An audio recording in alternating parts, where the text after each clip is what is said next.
Nosotros vamos a poner el foco ahora, si os parece, en el conflicto en Ucrania con Rusia, que también está lanzando avisos, en este caso avisos a Ucrania. Sobre todo está hablando de la concentración de tropas ucranianas en la frontera con Bielorrusia. Bielorrusia lleva ya semanas reforzando su seguridad, hablando de concentración de tropas no solo de Ucrania, sino también de la OTAN, y en las últimas horas decía que están incluso preparados para el uso de armas nucleares tácticas, nucleares, precisamente en medio de estos ejercicios conjuntos con Rusia que viene realizando durante las últimas semanas. Adrián, por esto te quiero preguntar si la entrada o si la expansión de este conflicto puede venir precisamente por Bielorrusia, que claro, sería una forma de atacar directamente a Rusia, ¿no? Que no sea su territorio.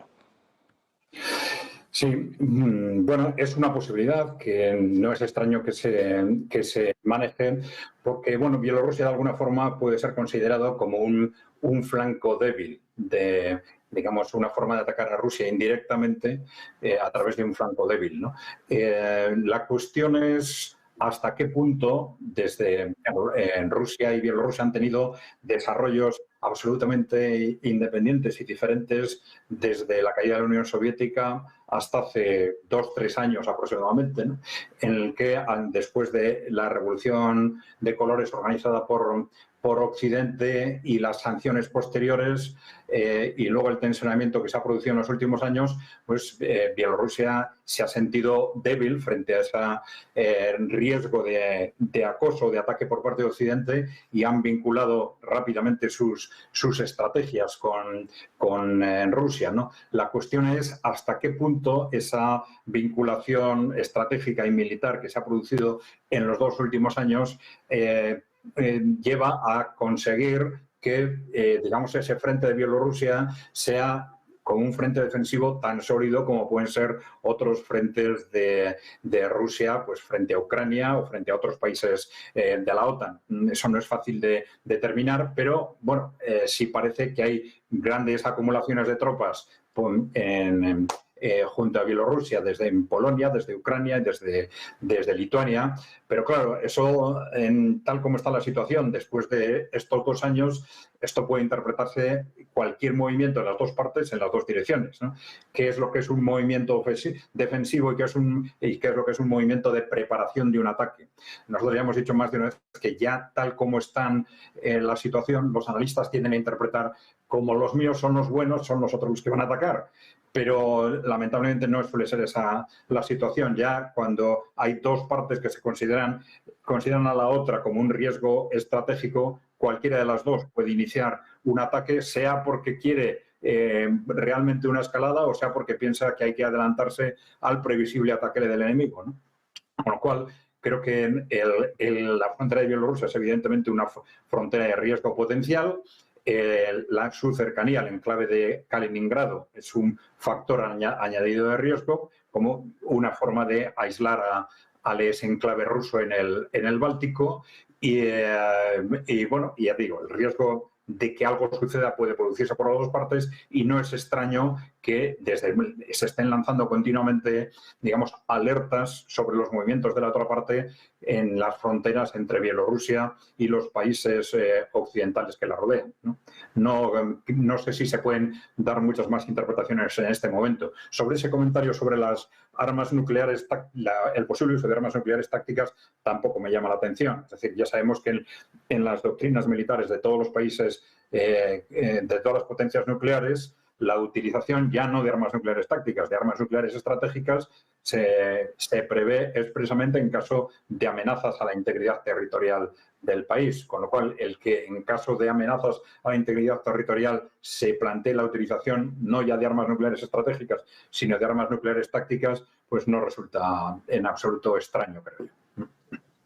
Miguel Ángel, pues lo mismo te quiero preguntar, la situación del conflicto en Ucrania, con Rusia además avanzando. Ayer tomaba 3 localidades, hoy tomaba otras 2, ayer se hablaba incluso de Sumi, ¿no? Uno de los puntos pues clave en estos momentos, y ahora se habla de concentración de tropas de Ucrania en la frontera con Bielorrusia, una Bielorrusia que está completamente rodeada por países de la OTAN y que puede ser quizás la chispa que encienda este conflicto. Por eso te quiero preguntar, Miguel Ángel, ¿cómo es la situación en este sentido?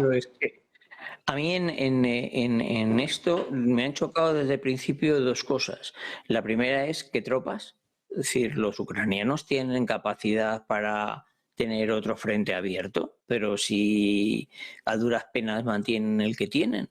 Entonces, no lo sé, si es verdad será verdad, no lo sé, pero la pregunta para mí es qué tropas y de dónde las sacan. Y la segunda pregunta que yo me he hecho es, pero Bielorrusia, hasta donde yo sé, no tenía armamento nuclear. Entonces, es como todo una historia súper rara, ¿no? Alguien que no tiene armamento nuclear declarado, y normalmente lo declara todo el mundo, fundamentalmente porque tiene el efecto disuasorio que quieren que tenga, y luego los otros, ¿cómo van a almacenar tropas en el norte si están desesperados? Es decir, que no son capaces de parar el avance ruso. Entonces, no sé, todo me resulta como noticias contradictorias que no sé muy bien qué sentido tienen, porque yo no me veo que los ucranianos se vayan a meter ahora con los bielorrusos si no son capaces de parar la llegada y proteger zonas como es Odessa. Entonces, no sé, a mí lo dejo ahí porque es que no me encaja nada. Miguel Ángel, las armas nucleares a las que se refieren son las armas rusas, ¿no? Desplegadas en su territorio pues hace ya varios meses, estos ejercicios militares conjuntos de los que hablamos, ¿no? Con armas tácticas no nucleares. Vale. Si es esto, si son las armas tácticas rusas, son los rusos, no los bielorrusos, quien las utilizarían. Entonces, la siguiente cosa es que yo no veo a los rusos necesitados de utilizar ahora armamento nuclear, aunque sea de corto alcance. No tiene sentido. Yo vería que Putin se lanzaría a utilizar ese tipo de armamento si realmente estuviese perdiendo la guerra. Pero vamos a ver, no la está ganando en los términos que él quería, es decir, llegar a Kiev, pero no la está perdiendo porque ha conquistado una serie de territorios que los tiene prácticamente consolidados. Entonces, no veo yo la necesidad ahora de cogerte y ponerte a lanzar armamento nuclear, aunque sea táctico, que ya sería palabras mayores. Bueno, pues José Luis, esto mismo te quiero preguntar, ¿qué está sucediendo en Bielorrusia y si puede ser una provocación por parte de la OTAN, ¿no? Estamos hablando las últimas semanas, por ejemplo, de los ataques a la defensa nuclear de Rusia, de los ataques terroristas que han tenido lugar en Dagestán, los ataques en Crimea con misiles de Estados Unidos. Claro, me imagino, ¿no? Entiendo que otra forma de provocar, de pinchar a Rusia sería pues concentrar tropas o incluso atacar a Bielorrusia, ¿no? También se habló hace semanas de un ataque, si no recuerdo mal, era de Polonia o un misil que supuestamente entró a territorio bielorruso.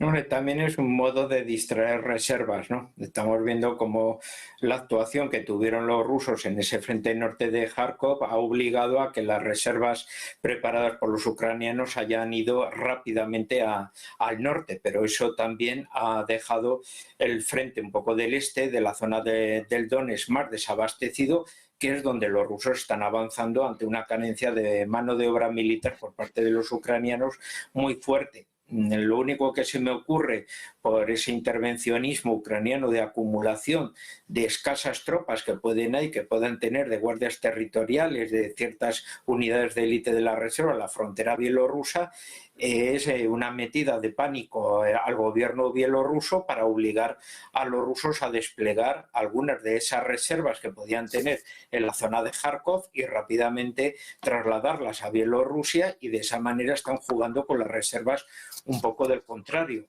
Habría que tener también en cuenta que la desaparecida lideresa un poco de la oposición bielorrusa, que había desaparecido en los últimos meses, pues ha vuelto a cobrar otra vez una cierta protagonismo mediático, bueno, pues siendo recibida por algunos de los cargos políticos en los países bálticos, ¿no? Lo cual estaría como, bueno, pues dando una señal de que está viva, y después del fracaso de la revolución de color en Kazajstán, pero del éxito del de Armenia, bueno, pues para el gobierno bielorruso, que está con una gran sensibilidad con respecto a una posible revolución de color, bueno, pues estaríamos igual un poco jugando a ese tipo de juegos arriesgados, ¿no? Ten en cuenta que el gobierno bielorruso juega con el polaco a través de las mafias de inmigración, que ha costado la vida a un soldado guardia fronteras polaco, y por otra parte, bueno, pues las potencias atlánticas están jugando